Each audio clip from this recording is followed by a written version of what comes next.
welcome to episode 8 of Deep Weird. Today we are going to be hearing our first story from outside the Anglosphere. JC from all the way down in Argentina is going to tell us about what it might be like to see a werewolf.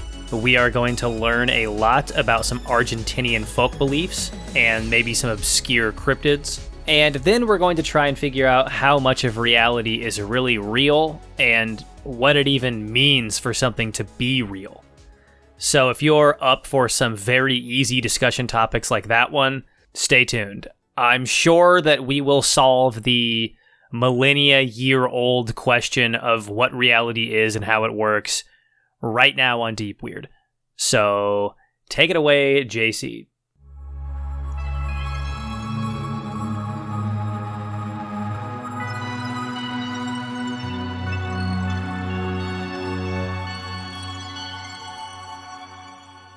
I'm JC. Currently I'm studying history in the Universidad de Buenos Aires, and I'm in my 20s. I don't really have a job right now. I work as a English tutor, and that's about it. Okay, so you're pretty much a full-time student, right? Yeah. I am close to finishing. You sent me an email that normally with this kind of a story, I would have just told you to send a voice clip and I would have saved it for a compilation, because it's kind of short and there's not a whole lot going on. But I think what makes this interesting is the history behind it. So why don't you tell the story first, and then we'll talk a little bit about the history. Okay, yeah, it's fine by me. Well, this one, it was around 2015, 2016 in Argentina, as I said, Buenos Aires.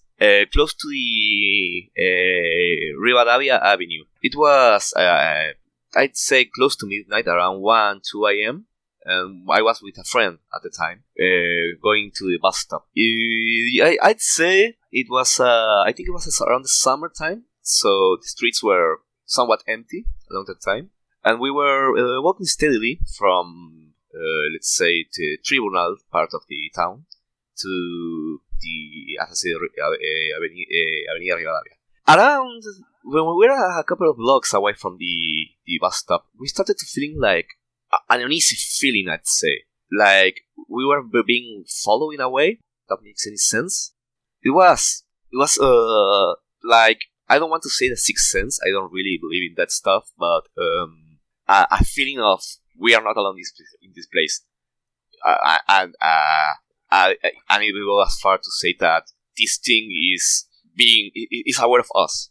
That's not something that usually happens to me, at least when I go in the streets with friends or alone.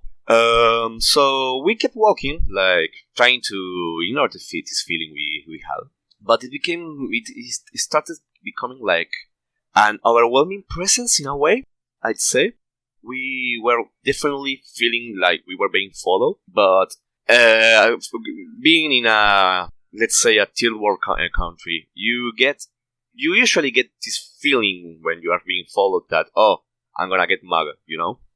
So we were trying to ignore it, but we kept feeling this thing. I keep repeating, sorry. But we kept feeling this was different in a way. We weren't being followed like for a mugging or a robbery, you say. So we started like, how do you say you start walking faster?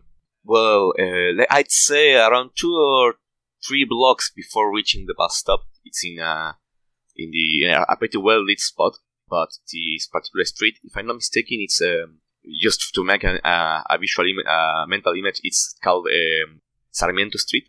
We were like 2 or 3 blocks again to the Rivadavia Avenue, and that's when we felt the need to look above us, like we thought there was something above us, and we needed to look to the balconies in the street. And that's when we saw what I can best describe as a shadowy figure jumping around the what do you call it? The rooftops.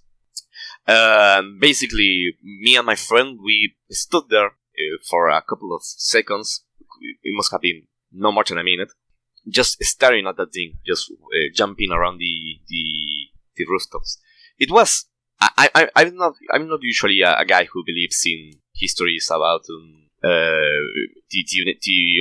supernatural, but I can't describe it any other way. We think at the moment what we saw was what usually described as a lobison in the folklore of our country. Well, we were like animals of prey in a way.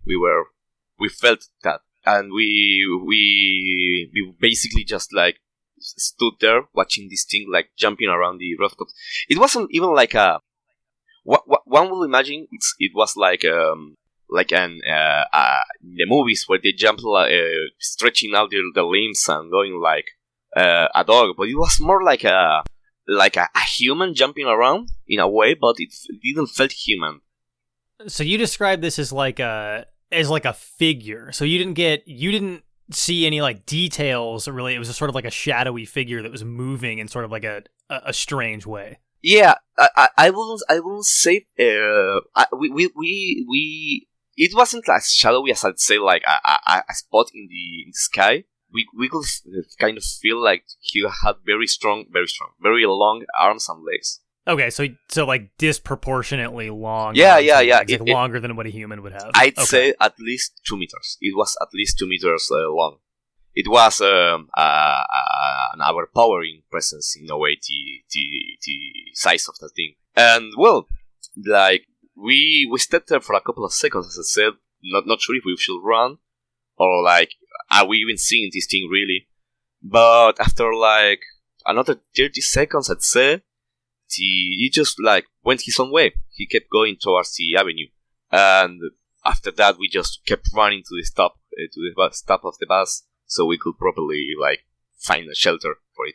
Other than the obvious sort of like physical differences of it having like long arms and long legs, what about this makes you think that it is very unlikely that this was a person? First of all, it was this feeling we got when we saw it. I've never felt that way ever since or before that. It was like I can't really describe it in words. Every time I tell this story, I always like get stuck in this part because they usually tell me it's just a man stealing the electrical cords, but the way he jumped and the way he just was, like, the way he existed, felt. I don't want to say it felt wrong, but it didn't feel right either. It felt human in the way that he jumped. It felt like, I don't want to say a purpose it was behind the jumps, but there was a almost bipedal way of jumping, if that makes any sense. And we didn't see get the feeling that it was a furry animal either, you know? Right. So to clarify, I'm pretty sure in your email you said that it was visibly on all fours. Yeah, it jumped in all fours, but it felt like bipedal in a way. It's really weird for me to even comprehend it myself, but it felt like it was not accustomed to jump to doing the things in 4 legs. Oh, okay. I see what you mean. So it seemed like something that normally would be walking on 2 legs, but for whatever reason was like trying to drop down onto 4. Yeah, like okay. Like if you have you ever seen those videos of like guys running all 4s? Like they yeah. Well, it felt like he was running in 2 legs, but when he needed to jump, he would like try to get speed with the 4 legs. Well, I said legs, but it would be like arms and legs. Right, man, that sounds very weird, because I'm imagining if a person was running around like that, they wouldn't be able to make the types of jumps that you're describing. Because like how close are these buildings together? Are they like really tight? It's I can't say for sure, but usually they are packed together, but I wouldn't say they will be packed together in a way that you could easily jump them. Like I don't think Buenos Aires is a place for parkour, if that makes sense. Right, because that was one of, I remember I told my roommate about your email, and that was the first thing that he thought is like, how do we know this wasn't just like a weird guy doing parkour at 2 a.m.? One other thing, I don't think it was a guy because it's not a pretty light up place. Oh, okay, so it's like it was like the rooftops would have been too dark to be running across. Yeah, definitely.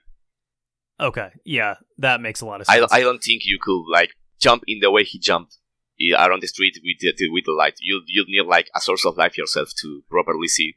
So you already said what you and your friend think that it was. Yeah, which is it pronounced lobizón? I don't want to say we swear by it, but we like reached the same conclusion at the same time. It wasn't like, dude, we saw a werewolf. It was like, what the fuck was the thing? And what was that? What? And we were like talking to each other. We kind of, conclusion is not the right word, but we'd say like we thought of the same thing at the same time. So now we should probably kind of explain to the audience the specific type of sort of Argentina werewolf this is, because it's not the way that people would usually think of a werewolf by European standards. Okay, yeah. Well, this is, we call it, we have our own tradition of werewolves in Argentina, and I'd say the South America in general. We call it the lobizón, which is basically I think it's like the werewolf itself occurs human, right? Yeah, it is. In the European standard, it's typically that it is a person who is cursed, and then if they bite somebody else, that person then gets the curse and turns into a werewolf. Okay. Was sort of the legend. Well, no, in Argentina and Paraguay and Brazil, the lobizón is more of we have a lot of tragic curses in the region. Like, it's usually not the people's fault at the beginning that they are cursed. It's rather an evil person doing the curse itself. So the lobizón, it's usually lobizón. Sorry, I want to speak it as close to Spanish as possible. Generally, it's considered to be like the seventh son of a family. It's usually considered to be cursed. And I was kind of unclear on this when I was looking into it, but it needs to be the seventh son in a row in a chain of sons. Yeah. Like if you have a daughter in there that breaks it, then it doesn't count. So it's got to be seven sons. If you have 7 sons, it becomes a werewolf, a lobizón, and if it's 7 daughters, they become a witch. Right. Okay. How culturally relevant would you say this legend is? Like, is this something that everybody knows about and is familiar with? I'd say it's more common knowledge around the rural parts of the country. In the city, I wouldn't say most people. I mean, it's usually when you talk about werewolves in this part of the world, it usually comes around as, oh yeah, the lobizón. So you get, by describing the werewolf, you get the description of the lobizón with people. And I'd say, even though it's not as popular as the werewolf, it's still a knowledge you get, because up to like really recently, we still used to have these I don't know how I think you call them nanny tales, the stories your grandmother tells you to behave. right, yeah. So you'll get like stories of the lobizón will come to eat you if you behave badly. The bombero will take you away. It's stuff like that. Like you get told them in a way that to make you scared as a kid. But okay, I'd say in rural parts of the country, it's more believed rather than just being a warning. Okay, so you're saying that in the rural parts of the country where people take a lot of this folk belief seriously, this is something that is actually like considered to be something that's like could be possible. Oh yeah, it's completely. I don't want to say the rural population in the country is. I don't want to, how do you say it? Easy to fool? I don't think it's that is a matter of that. I think it's like, as a history student, I tend to read these stories as warnings in general. Like, for example, the idea that your 7th son will be cursed should get you to have less children, so you can manage your well-being more easily. But I don't think it's a full tale. I think people that believe in it are like serious about it, and they take it into consideration when they form families and try to like establish connections in their places. I mean, Argentina is a pretty big country. It has a lot of rural places. You are a history student, so I feel like you would be and you're living in Argentina, obviously. So I feel like you would be a good person to clear up some of the things that I've been reading about this. So there are two competing narratives that I've heard. The first one is that in the early 1900s, like 1907, the president of Argentina at the time passed a law that made it so that a seventh son would technically be adopted by the president. And the reason he did that was that people were so scared of this curse that they were abandoning their kids and doing all kinds of No. I think usually what happens in the country around our states are called provinces. Around the provinces, it usually it was taken into consideration when a family had a seventh son. So usually you have the guy in charge, like the mayor or the local political figure, adopt him in a way to avoid the curse, like a legal, no, how do you say it, a legal loophole into this curse. So it will be like the tradition of the place. Okay, and do you think there's any truth to people like abandoning their seventh child or anything like that at all? Do you think that is why that sort of tradition was put into place, or is that all just it's hype? Kind of difficult to explain because there is another legend around the country. It's called the bombero. It's basically a gnome, a fairy basically. That's supposedly it will. I'd say I don't want to sound weird by saying this, but it's believed that if you didn't pay tribute to him, he will come to your house and sexually assault your family. But what we usually think this story means is that the people told it to justify out of wedlock children. So we think that people usually use it as an excuse to justify their actions in a way.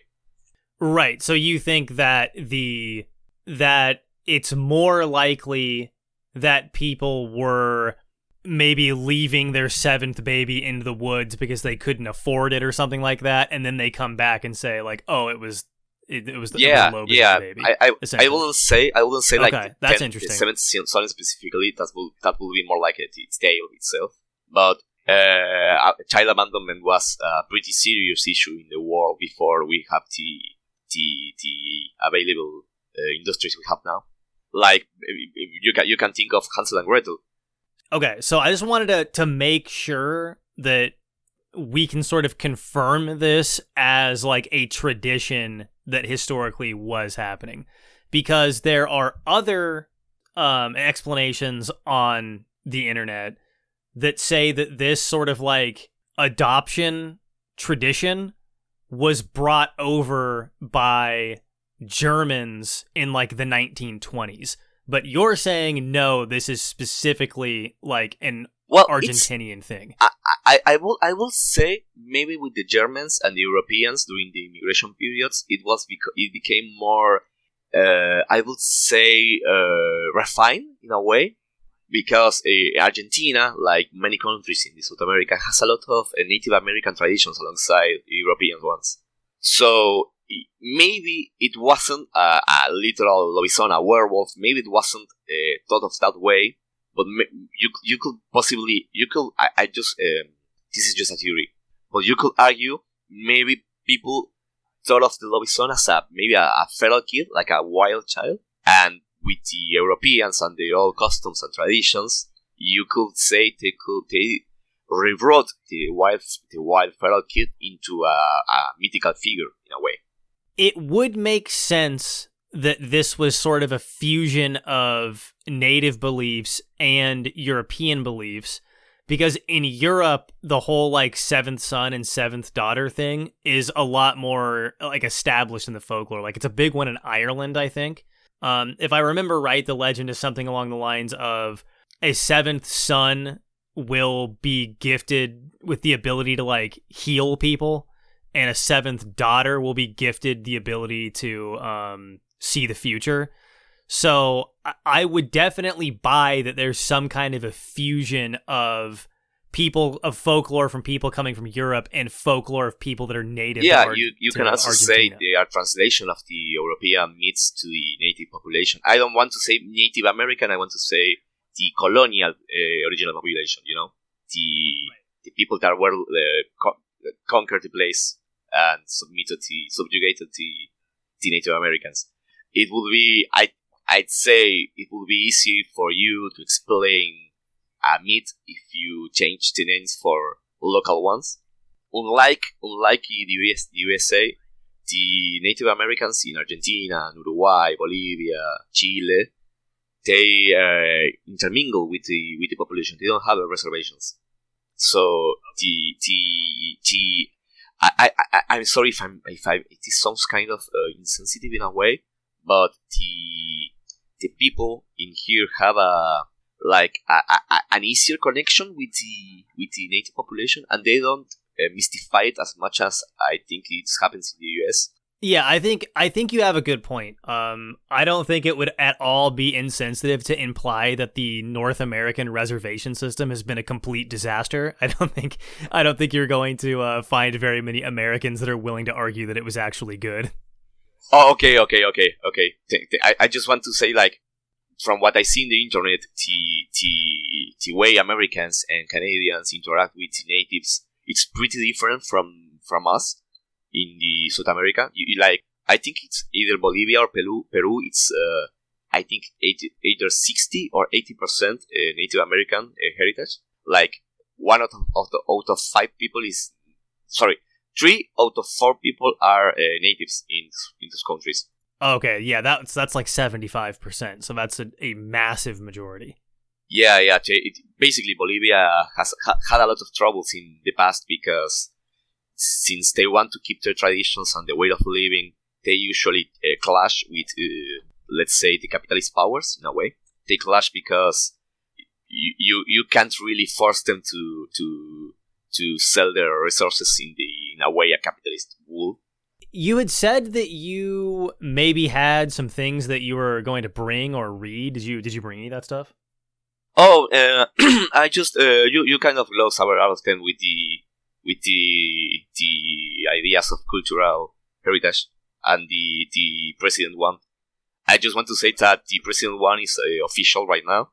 So in Argentina, if you manage to get a 7th son or 7th daughter, the state automatically adopts him and pays for his tuition to college. So it's automatic. You automatically get your son adopted by the president of the United States. United States, Argentina. And I will say that for the audience that may not be believing this, I have seen the Argentinian government webpage where you can apply for this scholarship. Yeah. You just need to send the papers that notify that it's effectively the 7th son of your family. Right, and then I think it was in the 90s. I think it was expanded to also the 7th daughter. Yeah. Because it's a lesser known it's a lesser known idea that if you have a 7th daughter, she will become a witch, according to people. Yeah, I think in the 90s it was because, as I told you, there was a period of witch hunting in the country. Yeah, we have a couple of provinces, it's particularly called Santiago del Estero. We make jokes because they are a pretty weird place, a weird country, if you like. They get there is right now I think there is a satanic panic going on. Okay, so you're saying that in the 90s, people were getting like really wound up about like occultism and witchcraft and that kind of stuff. Yeah, and right now too. What kind of consequences happened in the 90s because of that made it so that they had to pass this well thing? I don't want to say 100% truth because I'm not super sure of it, but from what I know, there were like actual witch hunts with burning people. Really? From what I have heard, there were a lot of instances of people dying in the fires because they were accused of witchcraft.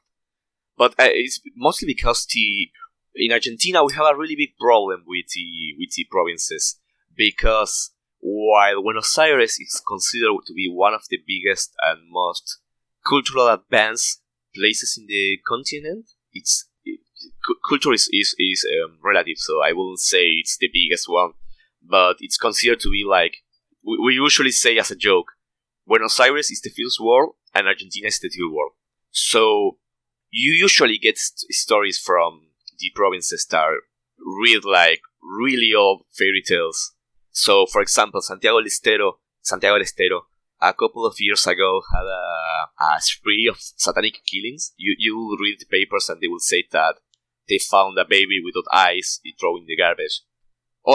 That's also because, not that I mentioned it, there is a huge Payumbanda tradition in the country too. Payumbanda being it's an African Christian tradition that came from these slaves being associated with Christianity, and they will evolve into. It's easier for Americans to understand it as a Latin American voodoo in a way. Okay, yeah, that makes sense. It's pretty different because you have a lot of Christianity in it, but it's not uncommon for like. I live in a town that's around 10,000 people, and it's not uncommon to go to the local bank and see offerings to protect their wealth. You'll see like boxes with dead chickens or popcorn thrown inside. What's interesting here is that I'm going to look into the sort of like 1990s satanic panic that happened and see if I can find anything. But if people were like trying to burn people's houses down and stuff in the 90s, that's pretty intense belief. And now you're talking about all these folk traditions, like people leaving offerings at the bank and stuff. That could just be sort of the tradition, but that also to me feels like a pretty intense belief in some of this stuff. Yeah, definitely. There is a lot of people. I'd say it's, as I said, most people know them by second hand, or they hear it at a party. Like I tell the story of the werewolf to people when I meet them. Not all right, but I usually tell it as a cocktail party joke. But a lot of people take it seriously, like this thing I'm telling you, the Payumbanda, these curses they call macumbas. You see in the streets boxes with offerings of food and sometimes dead animals.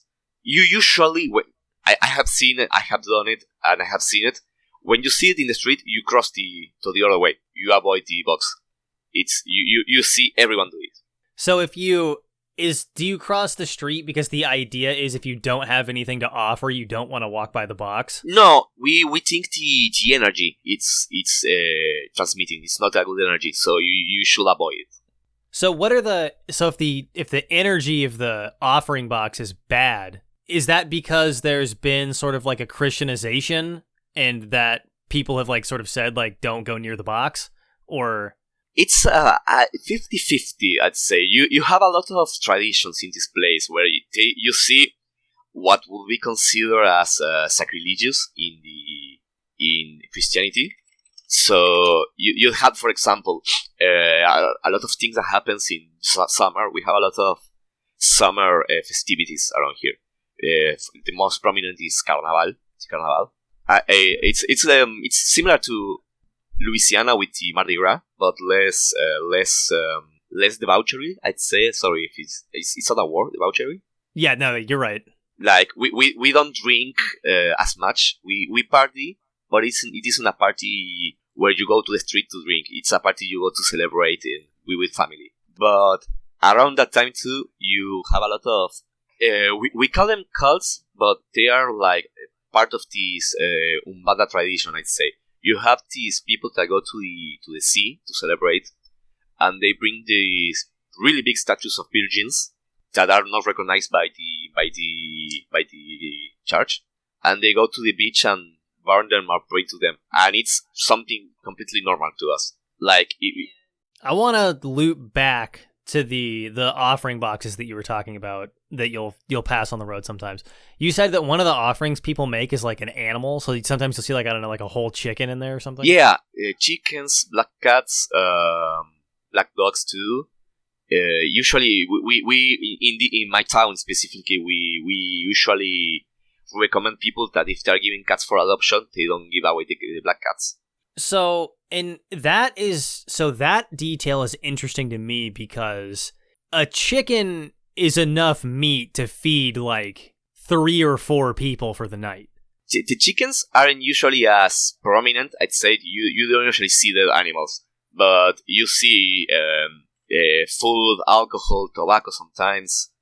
The point that I was going to make was, if you're putting a chicken out as an offering, that's enough food to feed like at least 4 people. So to give that up as that much of a resource up as an offering, usually you wouldn't do that unless you are like a pretty intense believer in something.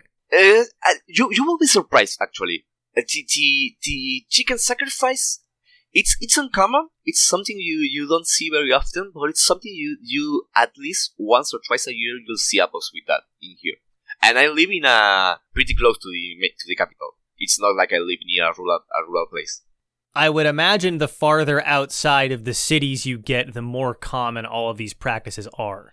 Yeah, probably. I haven't been too far away. I have mostly been to deep in the north, and in the north they are up north. They usually are more Catholic rather than Umbanda, but you see it more often, and you see more people take the stuff seriously. But the thing with Umbandas is that it also has become like a pop religion in a way.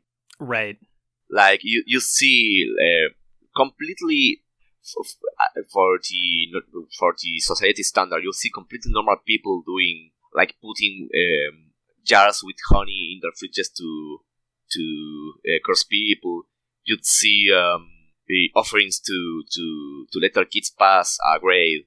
It's the chicken specifically. It's not as common, but you definitely see it around festivity times like Christmas and when people want to celebrate a birthday, or usually with kids when they go to school. So you if I ever see it with the chicken, I could send you a picture. I don't know if you'll see it right now, but it's with the bank in specifically. You usually see it like once or twice a month. So let me run an idea by you here, because this is kind of the angle that I think I'm going to take on the story, and I want to see what your opinion is. Have you ever heard of the term egregor? No, not that I heard. No, not that I know of. Okay. Have you ever heard of the term tulpa? Yeah, a tulpa I know. So a tulpa, as you know, is if you think about something hard enough, you can sort of manifest that thing into reality, right? So an egregor is the same thing, but instead of being one person, it's a community of people. Okay. So the idea is that if you have a community of people that believe intensely enough in certain folk beliefs that are concentrated into a small enough area, that parts of those folk beliefs will start to manifest in that area. You think this egregor thing will manifest outside of this community? No, like what I'm saying is that in Argentina, you've got all of these different folk beliefs that people believe with various degrees of seriousness. And that it could be the case that if the lobizón is part of that folk system, then maybe that many people sort of believing in this thing and taking it seriously, you could have a sighting of it. Or you could, hear a mysterious wolf howl in the middle of the night, or maybe see a shadowy figure running across the roofs for like just a couple of minutes before it goes away.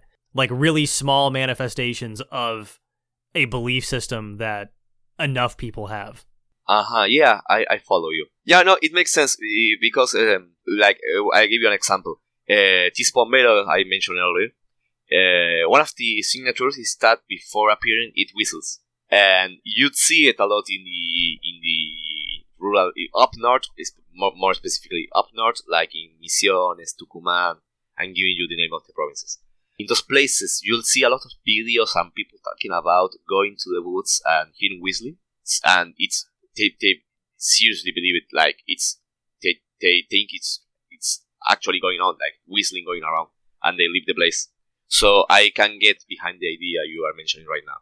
And if I remember right, that's the one where the louder the whistle is, the farther away it is. Yeah, because the bombero has the legs the other way around.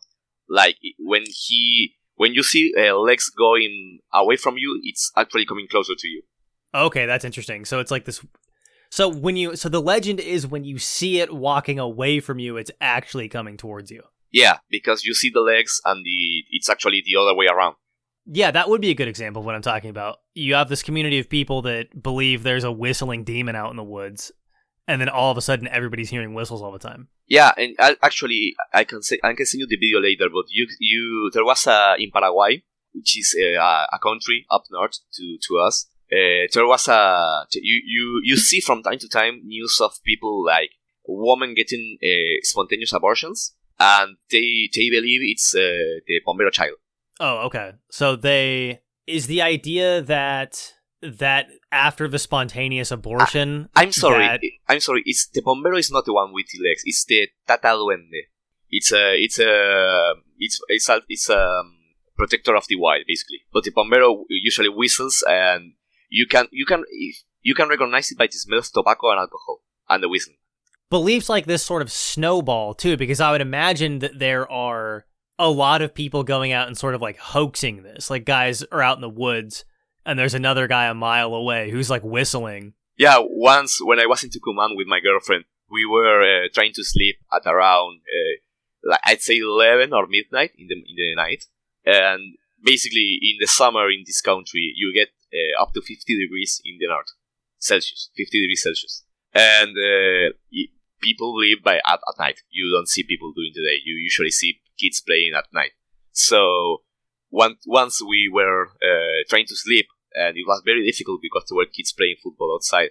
So we remember during one of those nights, the kids were playing, and out of nowhere you could hear like a whistling going around the place, and the kids started screaming, "Es el bombero!" And they started running away from the place, so we could finally get some sleep. Yeah, so this idea of folk beliefs sort of becoming real in a way is interesting to me, because a lot of it doesn't really matter if it's literally true or not, right? Because you could have. So let's talk about the witch trials in Salem, for example. It is widely acknowledged that none of the people that were killed in the Salem witch trials were witches, but the people in that village believed in that so much that they were willing to kill people for it. So at the end of the day, the material outcome of those people being witches or not is the same. Yeah, I think that up to a certain way, belief itself is reality. Yeah, so you can sort of create this subjective reality where a lot of this stuff is real because the difference between it being real or it being fake is either nothing or really close together. Yeah.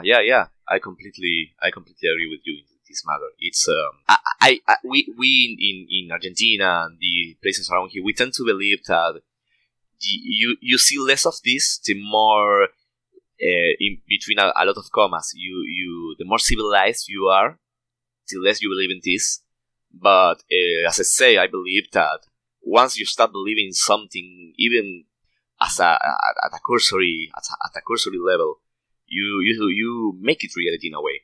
Even like in the United States, you see a lot of myths around the aliens or woodland creatures, and that's considered to us. United States considered to be the place of the future, the normalcy, you know? Yeah, and I think like in the United States, so the big one that everybody's always talking about is Bigfoot. And I think that's another example where you've got all of these people that like deeply believe in Bigfoot and go out into the woods looking for it and stuff. And if the egregor theory is possible, then of course people are going to start like seeing brief sightings of Bigfoot because they're out there pouring all of this energy into the idea that it exists. Yeah, maybe to an onlooker, it was just the leaves moving around, but to the person that believes in Bigfoot, it could have been very well been Bigfoot. Bigfoot.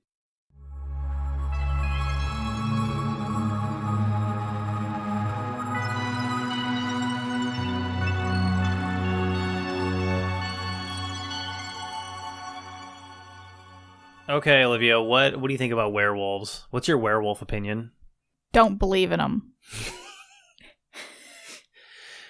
Me either.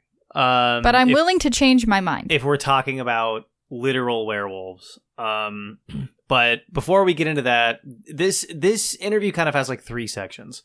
We've got the first section that is like the story that he emailed me about, and then the middle part is all of like the folklore and history stuff, and then the end was sort of that discussion on like what you even mean by saying something is real.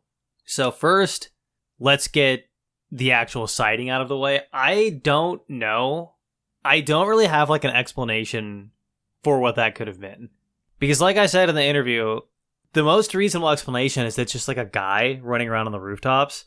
But I looked at this spot on Google Maps, and it's like kind of hard to tell what the spacing on the buildings are. But I mean, if we take it on the word of like the person that's there, like it wouldn't really make sense for somebody to be running around up there. And then you've got to factor in like what he said about how it's like too dark. Like the buildings they're not lit, like, so you wouldn't be able to see where you were even going or like what was in front of you or how far you would need to jump. And then just like the physicality of the silhouette. So like in order for this to be like a person doing a prank, it's like, okay, you're telling me that a guy puts on like a really crazy costume that seriously hinders his ability to move around and is like risking his life to jump from building to building in the dark for like a bit. It doesn't make any sense. Like they definitely saw something for sure. And I don't even know if like you could say maybe it was like a monkey. I Googled it and I don't think they're city monkeys. I just Googled that. Well, and not only that, but this thing he describes like being big. Like he said the arms were like 6 meters, or no, he said I think 2 meters. Yeah, he said 2 meters long, which would be 6 feet. And the biggest monkey in South America is not that big, and it really doesn't even matter because first of all, number one, not even close to Argentina. Number two, these New World monkeys are built to be climbing around in a tree. They're not built to be like running and jumping in a straight line. So like I have no idea what kind of animal this could have been. I don't think that it's really reasonable that it could have been a human for all the reasons that we talked about. So, and there's also just the vibe. Like people that have these stories always talk about how there's like a terrible feeling that they've never really felt, like a uniquely bad feeling. Not like regular anxiety or like regular paranoia, but like just a very distinct, grim feeling. A lot of people talk about this.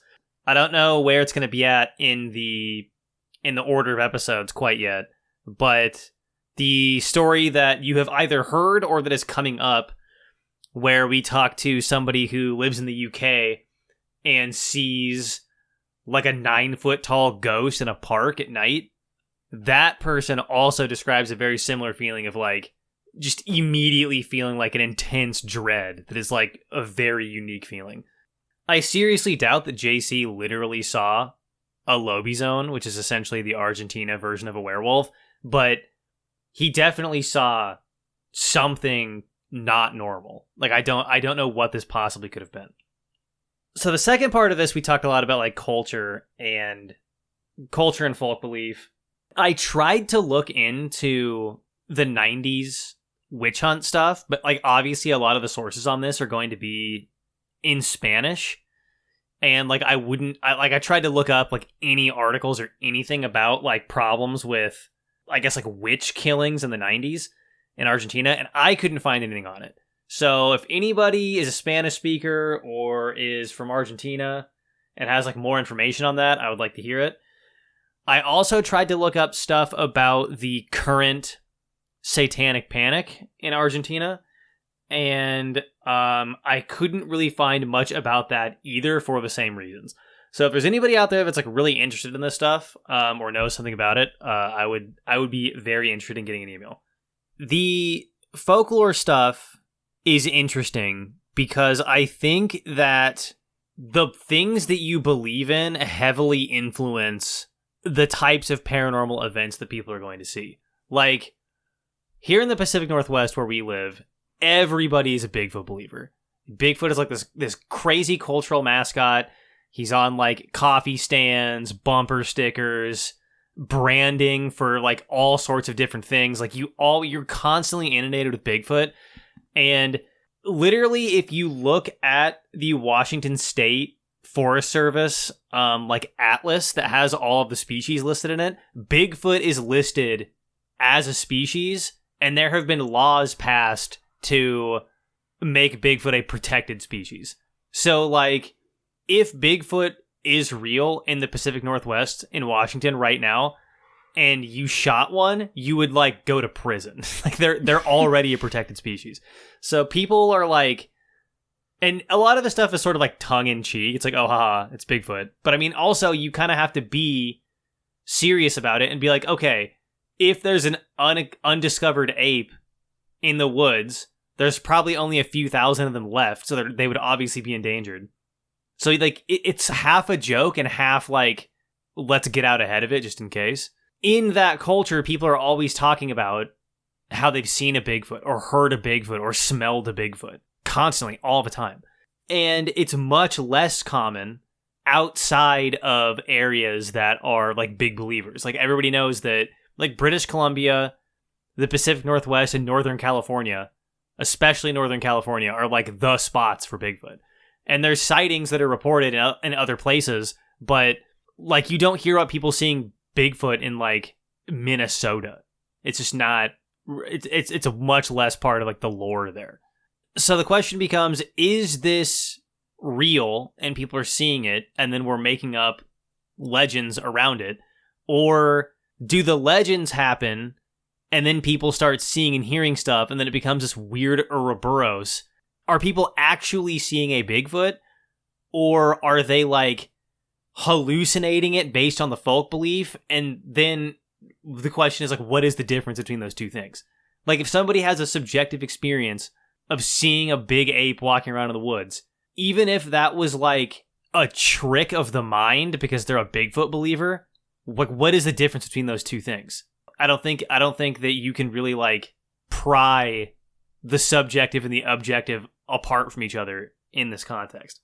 And if there's a situation like this werewolf story where there's a whole bunch of people that have a whole bunch of folk beliefs, and like I said in the interview, every once in a while, if like some sort of echo or shadow of these cryptids and various beliefs is manifesting, you'd never really be able to tell the difference between that being true in a literal sense and that being true in a sort of like folkloric or mythical sense.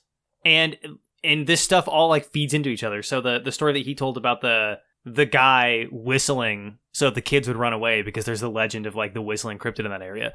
So you get humans feeding into it too, and then that makes other people believe it more. Like how many stories have we all heard of like Bigfoot hunters go out into the woods and do like Bigfoot yells, and then they hear Bigfoot yelling back, but really it's like a different camp of Bigfoot hunters like a mile away but both guys are like, nah, dude, that was him. And that it just reinforces the belief. So it's really hard to, when you're doing these kinds of like folkloric like investigations or meditations, it's really difficult to try to figure out whether or not any of this is real or what the difference between something being real and something being not real even is. And I think that is a major driving force behind a lot of paranormal phenomena. Like, I think that we kind of just accidentally make stuff real sometimes in a way that we like fundamentally don't really understand, because we fundamentally don't really understand human consciousness very well. Do you have any closing thoughts about Argentinian folklore, Bigfoot, werewolves? I think like you're saying, even if none of it's real at all, it's getting the point across that it's trying to make. With all the folklore, like he was saying, it's teaching you a lesson no matter what. And that's really, it's accomplishing its goal, even if it's all fake. Yeah, like, and that's the other thing too, is that sort of is the other part of what I'm saying, is that the material outcomes a lot of the time of this stuff being real or being fake is the same. So like on that level, it's like, okay, if the material outcome is the same, then it might as well be real. But then I think there's that one layer deeper, where I don't think the human ability to determine what's real and what's not is nearly as good as we think that it is.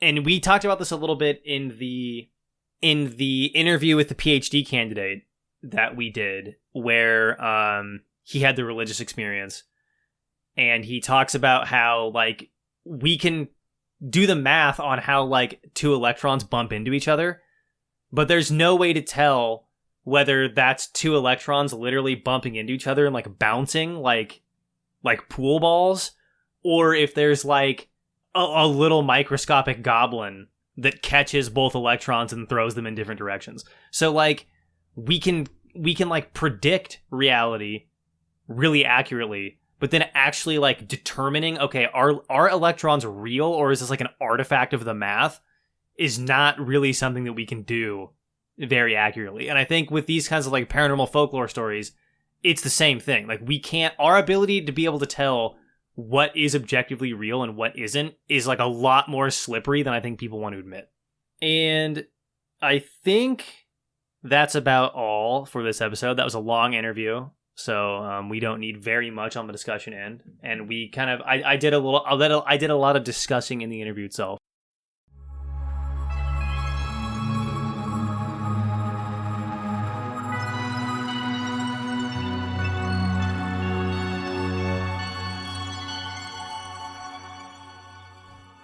Welcome once again to the conclusion portion.